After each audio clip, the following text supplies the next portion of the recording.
السلام علیکم۔ یہ ایک سوال آیا کہ اللہ نے کون سا عہد پورا کرنے کو کہا ہے اور اس کے ساتھ پھر مویشی کو جو حلال کیا ہے اور شکار کے جانور کو حلال نہیں کہا کہ احرام کی حالت میں۔ اس کے بعد پھر یہ بھی کہا گیا کہ تم ادب والے مہینے کو اور نیاز کعبہ کو اور نہ گلے میں پٹا ڈالنے والے خانہ کعبہ کو جو اپنے رب کو فضل و خوشنودی چاہتے ہیں ان سب کو حلال نہیں سمجھو۔ اس کی ذرا سی وضاحت کر دیں کہ بات یہ واضح نہیں ہو رہی کہ کیا حکم ہے اس میں۔ اس روایتی ترجمے سے بات بالکل سمجھ میں نہیں آ رہی۔ تو اس وقت میرے پاس حافظ نظر احمد والا ترجمہ ہے، پہلے میں ان کا ترجمہ بتا دوں گا، پھر اپنی فہم سے بتاؤں گا، اور آج کے دور میں آج کے دن یہ کس طرح ہدایت دے گی اس کی بھی وضاحت کر دوں گا۔ تو اس کے لیے سورہ مائدہ آیت نمبر 1 اور 2 دیکھ لیں، یعنی 5 کی 1 اور 2۔ پہلے حافظ نظر احمد والا ترجمہ: اے ایمان والو، اپنے عہد پورے کرو، تمہارے لیے چوپائے مویشی حلال کیے گئے ہیں سوائے ان کے جو تمہیں سنائے جائیں گے، مگر شکار کو حلال نہ جانو جبکہ تم حالت احرام میں ہو، بے شک اللہ جو چاہے حکم کرتا ہے۔ اے ایمان والو، شعائر اللہ یعنی اللہ کی نشانیاں تم حلال نہ سمجھو، اور نہ ادب والے مہینے ذوالقعدہ، ذوالحج، محرم، رجب، اور نہ نیاز کعبہ کے جانور، اور نہ گلے میں قربانی کے پٹا ڈالے ہوئے، اور نہ آنے والے خانہ کعبہ کو جو اپنے رب کا فضل اور خوشنودی چاہتے ہیں، اور جب احرام کھول دو چاہو تو تم شکار کر لو، اور اس قوم کی دشمنی جو تم کو روکتی تھی مسجد حرام خانہ کعبہ سے اس کا باعث نہ بنے کہ تم زیادتی کرو، اور ایک دوسرے کی مدد کرو نیکی اور پرہیزگاری میں، اور ایک دوسرے کی مدد نہ کرو گناہ اور سرکشی میں، اور اللہ سے ڈرو، بے شک اللہ کا عذاب سخت ہے۔ یہ ہے وہ روایتی ترجمہ جس کے مطابق ایک تو پہلے عہد پورا کرنے کو کہا جا رہا ہے، اس کے بعد وہ چوپائے مویشی حلال کیا جا رہا ہے جو تمہیں پڑھ کر سنائے جا رہے ہیں، پھر شکار کو حلال بھی نہیں کہا جا رہا جبکہ احرام میں ہو، اس کے بعد پھر کہ اللہ جو چاہتا ہے حکم بھی کرتا ہے۔ دوسری آیت میں کہہ رہے کہ اے ماننے والے لوگوں، تم اللہ کے شعور کو حلال نہ سمجھو، اور ادب والے مہینے کا ادب والے مہینے کون سے ہیں اس کی قرآن سے کوئی وضاحت نہیں ہے، انہوں نے بریکٹ میں لکھ رکھا ہے ذوالقعدہ، ذوالحج، محرم، رجب، اور پھر یہ بھی کہہ رہے کہ نیاز کعبہ کے جانور، اس کا مطلب نیاز وغیرہ بھی ثابت کر رہے ہیں کہ قرآن میں نیاز موجود ہے۔ اب یہ نیاز کا جانور کیا ہے، پھر گلے میں قربانی کا پٹا ڈالے ہوئے جانور یہ کون سے ہیں، اور جو خانہ کعبہ کو نہیں آتے ہیں تو جو آتا ہی نہیں اس کے لیے پھر کیا بات ہے۔ پھر کہہ رہے کہ رب کا فضل و خوشنودی چاہتے ہیں۔ اس کے بعد پھر کہہ رہے کہ جب احرام کھول دو تو شکار کر لو، یعنی احرام کی حالت میں تو شکار نہیں کرو، اس کے بعد شکار کر سکتے ہو، تو صرف احرام سے شکار کو کیا فرق پڑتا ہے۔ پھر یہ بھی کہہ رہے کہ کسی قوم کی دشمنی تمہیں جو روکے مسجد حرام سے اس کا باعث نہ بنے کہ تم زیادتی کرو، اور پھر مدد کرنا نیکی اور پرہیزگاری میں، اور مدد نہیں کرنا گناہ اور سرکشی میں۔ تو گناہ اور سرکشی کیا ہے،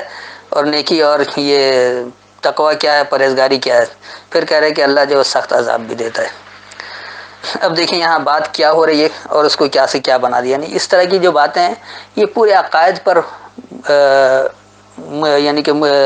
عقائد کی بنیاد پر بنائے گئے ہیں، جبکہ یہ عقائد اللہ کا ہی نہیں رکھ، اور اس میں عبادات کا تصور دے دیا جس سے قطعی کسی کو کوئی فائدہ نہیں پہنچتا۔ اللہ وہ احکامات دیتا ہے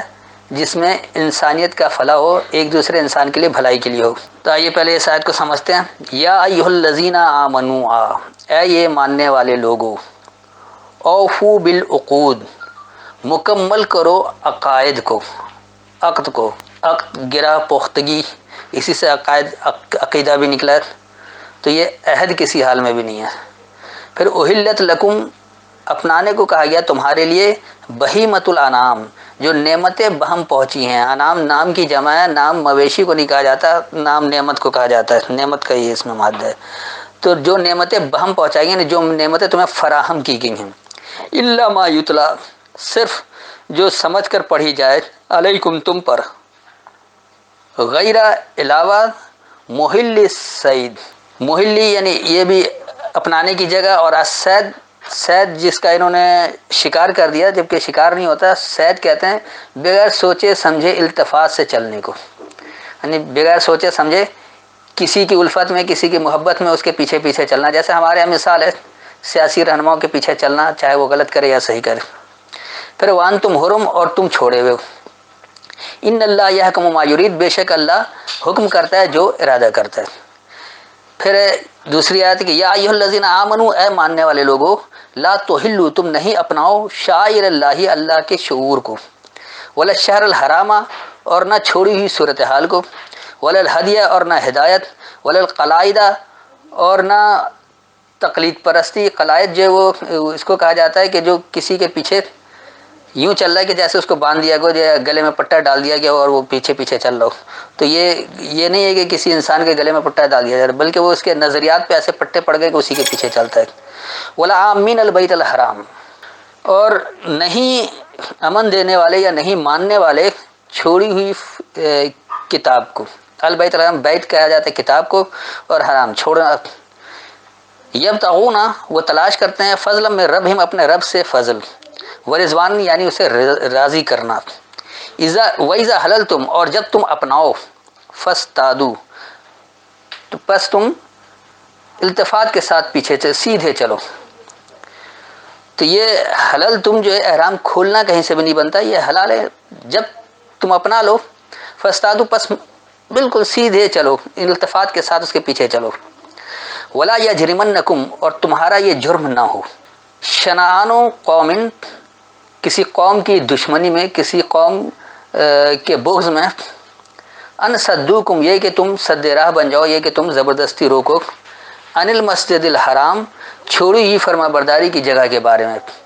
ان تعتدوا، یہ کہ تم زیادتی کرو، وتعاونوا علی البر والتقوی، اور تم تعاون کرو نیکی پر اور پابندی اختیار کرنے پر، ولا تعاونوا، اور تم تعاون نہیں کرو، علی الاثم والعدوان، نقصان پر اور عداوت پر، دشمنی پر۔ عدوان جو ہے وہ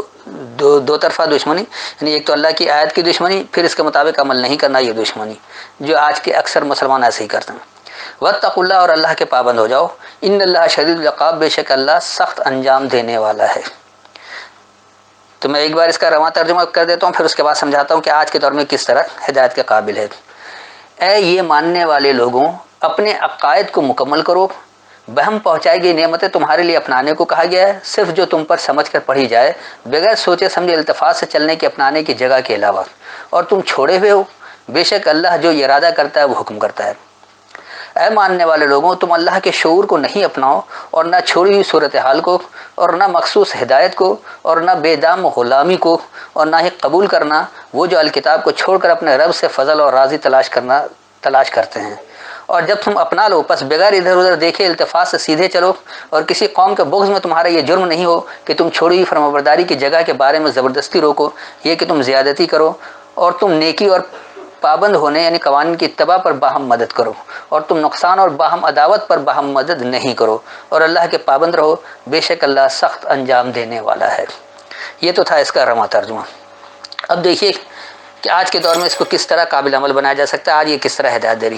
سب سے پہلے تو اللہ یہ کہہ رہا ہے کہ جو لوگ اس کو مان لیے ہیں، یعنی جو لوگ اللہ کی کتاب کو مان لیے، اللہ کی ہدایت کو مان لیے، اللہ کے قرآن کو مان رہے، اس کے کلام کو مان رہے، اس کی کتاب کو مان رہے ہیں، ان کو کہا جا رہا ہے کہ اپنے عقائد کو مکمل کرو۔ اب جو کچھ تم عقد کہتے ہیں، پختہ ارادے کو، پختہ ارادے کے ساتھ جس چیز کو اپنا لیا جائے تو وہ عقد کہلاتا ہے۔ اب وہ اچھا ہو یا برا، وہ فیصلہ بات کا ہے کہ عقیدہ آپ نے صحیح بنایا یا غلط بنایا۔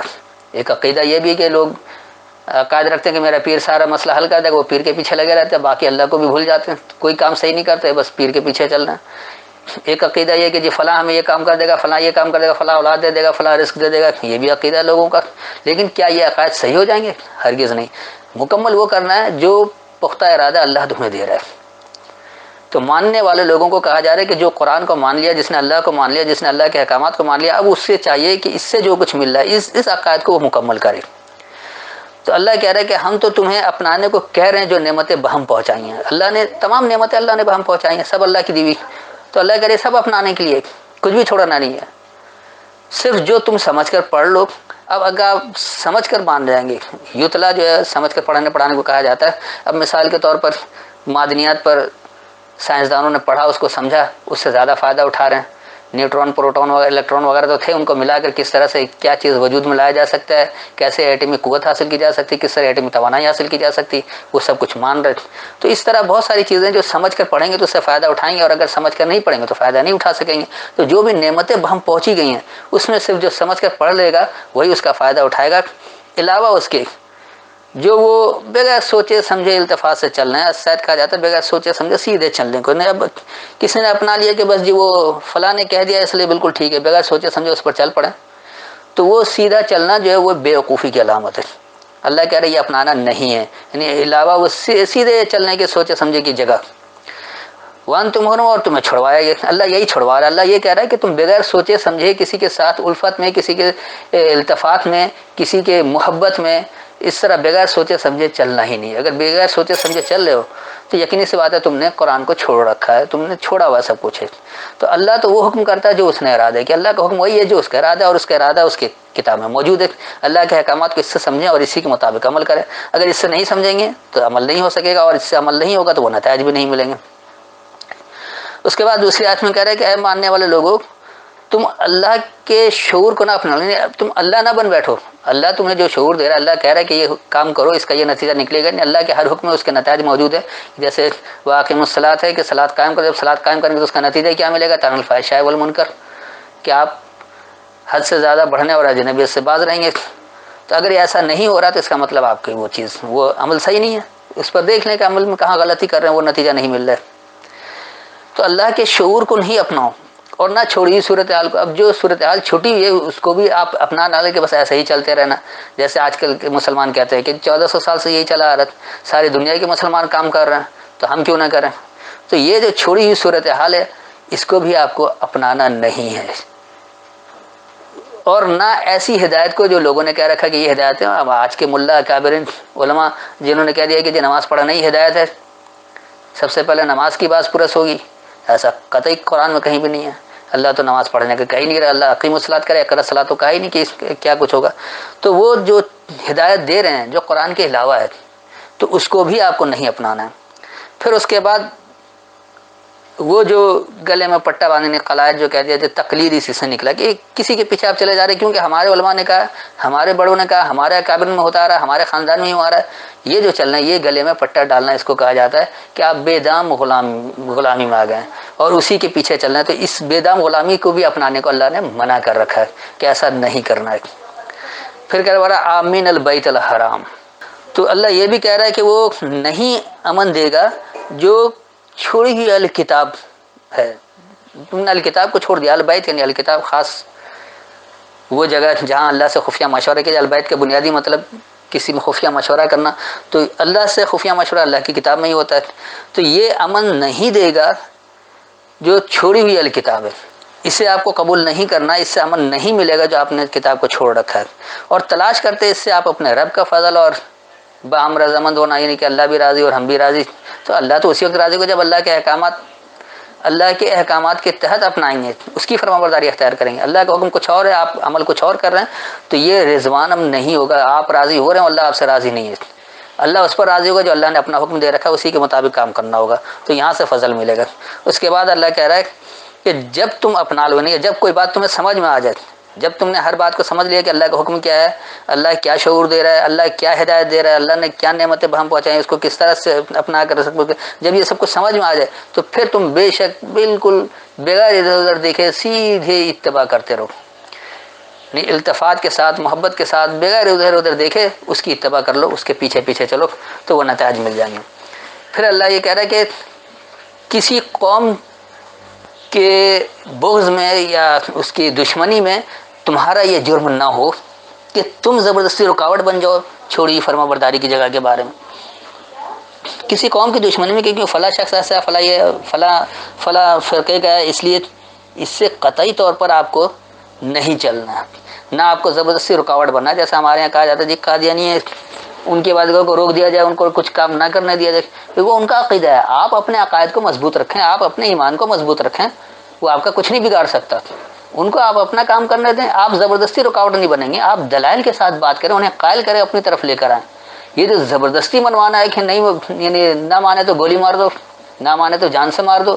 یہ حق نہیں ہے. نہ اللہ یہ حکم دیتا. اللہ جو اللہ کو نہیں مان رہا، اللہ نے اسے بھی زندہ رکھا، اسے بھی رزق دے رہا ہے، اسے بھی سامان نشو فراہم کر رہا ہے. جو عمل کر رہا ہے اس کے مطابق اسے نتیجہ مل رہا ہے. تو بات یہ ہے کہ اگر کوئی اللہ کا انکار بھی کرتا ہے تو تمہارا یہ جرم نہیں ہونا. یہ اللہ اس کو جرم کہتا ہے کہ آپ زبردستی کسی کو رکاوٹ ڈال لیں، بھلے وہ فرما برداری چھوڑ رکھا ہے. تو یہ جو ہے یہ زیادتی ہوگی. ایسی زیادتی کرنے سے اللہ منع کر رہا ہے. اس کو اللہ جرم تصور کرتا ہے کہ آپ کسی کو بھی زبردستی روکیں. ہاں اللہ یہ ضرور کرے کہ تعاون کرو نیکی اور پابندی اختیار کرنے پر، یعنی اللہ نے جس کو نیکی کہا ہے، یہ 2 کی 177 میں آپ کو پوری وضاحت کر چکا ہوں کہ بر کیا ہے، تو وہ جو نیکی ہے اس میں آپ کو بے شک تعاون کرنا ہے، ایک باہمی مددگار بن جانا ہے، اور اللہ کے احکامات کی پابندی اختیار کرنا ہے، اور آپ وہاں تعاون نہیں کریں گے جو نقصان اور عداوت پر ہو، یعنی ایسا کوئی عمل آپ نہیں کریں گے جو دوسروں کو نقصان پہنچا رہے ہو اور دشمنی بڑھا رہے ہو، باہمی دشمنی بڑھا رہے ہو، عدوان کا مطلب باہمی دشمنی ہے، آپ اس کے دشمن ہو گئے وہ آپ کا دشمن ہو جائے گا، اگر آپ دشمنی نہیں کریں گے تو آپ کا بھی دشمن نہیں ہوگا، تو دشمنی نہیں کرنا ہے، ہاں حق بات کو آپ کو پہنچا دینا ہے، اچھی طرح سمجھا دینا ہے، تو اسی لیے آگے اللہ کہہ رہے کہ واتقوا اللہ، اللہ کے پابند ہو جاؤ، جو اللہ کے احکامات آپ اس کو واضح کر دیں کہ اللہ کا حکم یہ ہے، میں اس لیے میں کیونکہ اللہ کا فرما بردار ہوں، میں اللہ کے احکامات کا پابند ہوں، میں غیر اللہ کا پابند نہیں ہوں، تو غیر اللہ کے احکامات کی پابندی وہی اختیار کرے گا جو غیر اللہ کو مان رہا ہو۔ آگے اللہ کہہ رہے کہ بے شک اللہ سخت انجام دینے والا، لیکن اس بات کا انجام تو اللہ کے احکامات کے تحت ہی ہوگا، اللہ نے جس چیز کا جو انجام بتا دیا ہے وہی انجام ہوگا، اس کے علاوہ کوئی انجام نہیں ہو سکتا، تو اگر کوئی اس طرح سے کرتا ہے اس کا کوئی انجام غلط نکلتا ہے تو وہ اس کے عمل کی غلطی ہے، اللہ ہر کام کا ایک انجام بتا رہا ہے، اس کا نتیجہ کیا ہے، وہ نتیجہ اگر نہیں آ رہا تو آپ سمجھ لیجیے، جیسے اللہ نے صیام کا نتیجہ بتایا کہ کیا ہوگا لعلکم تتقون، تاکہ تم پابندی اختیار کرنے والے بن جاؤ گے، اگر آپ مروجہ روزہ کو صیام سمجھ آپ روزہ رکھتے ہیں اور آپ متقی نہیں بن رہے تو ایسے روزے کا کیا فائدہ جو آپ کو نتیجہ ہی نہیں دے رہا، کم از کم متقی تو بن جانا چاہیے، 1 سال میں نہیں، 2 سال میں نہیں، 5 سال میں، 10 سال میں، کبھی تو لوگ بڑی عمر کے 60-65 سال کے ہیں جی کب سے روزہ رکھ رہے تھے، میں تو بچپن سے رکھ رہے، 55 سال تو ہو گئے جی روزہ رکھتے، تو اب تک متقی نہیں بنے، تو یہ کیا ہے، اللہ کی پابندی اختیار کرنا ہے، اللہ تو صیام اس لیے دے رہا ہے تاکہ آپ اللہ کے پابند ہو جائیں، تو اللہ کی پابندی آپ اب تک متقی نہیں بن سکے، آپ ہر سال وہی حرکتیں کر رہے ہیں، یعنی آپ کو ہر سال کہتے ہیں امتحان دینا ہے، پاس ہوگے تو اگلی کلاس میں جاؤ گے، لیکن آپ ہر سال امتحان میں بیٹھ رہے اسی کلاس میں، آگے بڑھ ہی نہیں رہے، تو یہ اللہ کا قصور نہیں ہے، یہ آپ کی سمجھ کا قصور ہے، تو یہ ہے آج کے دور میں کس طرح سے ہوگا، اس کو اچھی طرح سے سمجھ لیں کہ اللہ جو ہے آپ کو اس عقیدے کو مکمل، اس پختہ عہد کو مکمل کرنے کو کہہ رہا ہے جو اللہ نے دے رکھا ہے، اور اللہ نے جو بھی نعمتیں بہم پہنچائی اللہ نے سب کو کہا کہ تم اپناؤ، لیکن اسے سمجھ کر، ایسے ہی آپ کہ بغیر سوچے سمجھے کسی کے پیچھے چل کر اپنائیں گے نہیں، اس کو چھوڑنا ہے، اور اللہ کا حکم جو ہے وہ جو اللہ کا ارادہ ہے وہی اس کا حکم ہے، اور اس کا حکم اس کی کتاب میں ہی موجود ہے۔ اس کے بعد صاف لفظوں میں اللہ کہہ رہا ہے کہ ماننے والے لوگوں کو اللہ کے شعور کو نہیں اپنانا ہے، آپ خود اللہ نہ بن بیٹھے کہ ہم یہ کام کریں گے انہیں نتیجہ مل جائے گا، نہ آپ کو چھوڑی ہوئی صورتحال کو اپنانا ہے، نہ آپ کو ایسی ہدایتوں کو اپنانا ہے جو اپنی طرف سے دیا گیا ہے، نہ آپ کو اس طرح کسی کے پیچھے پیچھے چلنا ہے، تقلید کرنا ہے، اور نہ ہی آپ وہ امن دے سکتے ہیں جب تک آپ نے الکتاب کو چھوڑ رکھا ہے، آپ کو تلاش کرنا اپنے رب کا فضل اور اس کی رضامندی، اور اس کی رضامندی اس کی کتاب کے احکامات کے تحت ہی ہوگا، ورنہ نہیں ہو سکتا ہے، اور جب آپ کو بات اچھی طرح سے سمجھ میں آ جائے تو پھر آپ اسے بغیر سوچے سمجھے، یعنی بالکل سیدھے التفات کے ساتھ، محبت کے ساتھ، التفات کے ساتھ بالکل اس کے پیچھے چلنا ہے، اس میں آگے پیچھے نہیں کرنا ہے، اور آپ یہ جرم کبھی نہیں کریں گے کہ جو اللہ کو نہیں مان رہا ہے یا کچھ اور کر رہا ہے، کوئی ملاوٹ کر رہا ہے تو اس کو آپ زبردستی روکیں، زبردستی روکنا جو جرم ہے،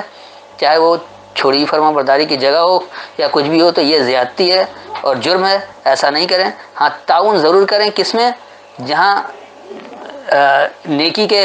کمات ہے، یعنی اللہ کے احکامات کی پابندی اختیار کرنا، اس میں آپ تعاون کریں، کوئی نہیں سمجھ رہا اسے سمجھائیں، کوئی سمجھنا چاہ رہا اسے سمجھائیں، لیکن جو لڑنا چاہ رہا ہے، بغاوت کرنا چاہ رہا ہے، اس سے آپ ہرگز نہ الجھیں، تعاون آپ کو کرنا ہی ہے نیکی اور پابندی اختیار کرنے میں، اور وہاں تعاون آپ کو ہرگز نہیں کرنا ہے جہاں نقصان پہنچایا جائے، دشمنی پالی جائے، اللہ کے احکامات کی پابندی اختیار کرنا ہے، کیونکہ اللہ ہی سخت انجام دینے والا ہے، اللہ کے احکامات اللہ کے دیے گئے انجام کے مطابق ہی ہوگا، اس سے باہر ہرگز نہیں ہو سکتا۔ امید ہے اتنی وضاحت کافی ہے، پھر بھی کوئی تشنیگی رہ گئی وہ سوال ہو تو بعد میں کر سکتے ہیں۔ السلام علیکم۔